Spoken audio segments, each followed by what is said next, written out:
আসসালামু আলাইকুম গাইজ, আজকে আপনাদের সাথে শেয়ার করব ভুনা খিচুড়ি, ইলিশ মাছ ভাজা আর ইলিশ মাছের ডিমের বড়া। আমি নিয়ে নিয়েছি চাল, সাথে নিয়ে নিলাম মসুর ডাল, সাথে নিয়ে মুগ ডাল।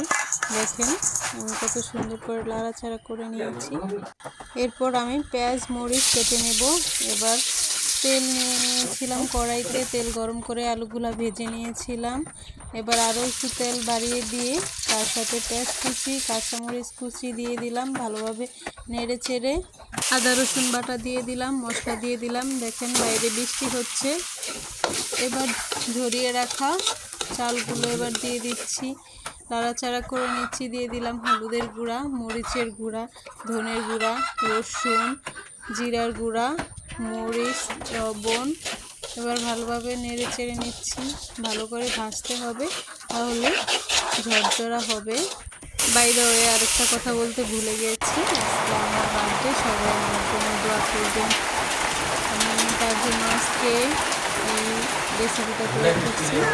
ঘরে বসে কীভাবে বৃষ্টির মধ্যে আনন্দ উপভোগ করা যায়, সেই জন্য চেষ্টা করতেছিলাম। মাছটার অনেক বড় ডিম হয়েছে। আমি ডিমগুলো নিয়েছি পেঁয়াজ কুচি, লবণ, মরিচ, হলুদের গুঁড়া, ধনের গুঁড়া, জিরার গুঁড়া, আদা বাটা। আমি এগুলো সুন্দর করে মিক্সড করে নিয়েছি। এবার ডিমের সাথে দিয়ে দিব সামান্য একটু ময়দা। এবার ভালো করে মাখিয়ে নিয়েছি। দেখেন আমার এইখানে খিচুড়িগুলো হয়ে আসছিল। এবার নিয়ে নিলাম মাছ কেটে রেখেছিলাম। এখন আমি লবণ দিয়ে ভালো করে মেখে নিচ্ছি। তারপরে আমি ভাজা শুরু করব। কে কে কোথা থেকে দেখতে পাচ্ছেন অবশ্যই জানাবেন। এবার আমি গরম তেলের ভিতরে মাছটা ছেড়ে দিচ্ছি। মাছটা সুন্দর করে বসিয়ে নেব। দেখেন মাছটা ভেজে নেওয়ার পরে আমি ডিমগুলো ভেজে নেব, জাস্ট বড়াগুলো আর কি। দেখেন আমার ছোট বাচ্চা আছে, হয়তো অনেকেই জানেন। বাবুটা একটু দুষ্টামি করতেছে, তাকে নিয়ে অনেক কষ্ট করে ভিডিও বানাই। আপনাদের যদি ভালো লাগে অবশ্যই লাইক দিয়ে যাবেন এবং শেয়ার করবেন, বেশি বেশি ভালোবাসা দিবেন।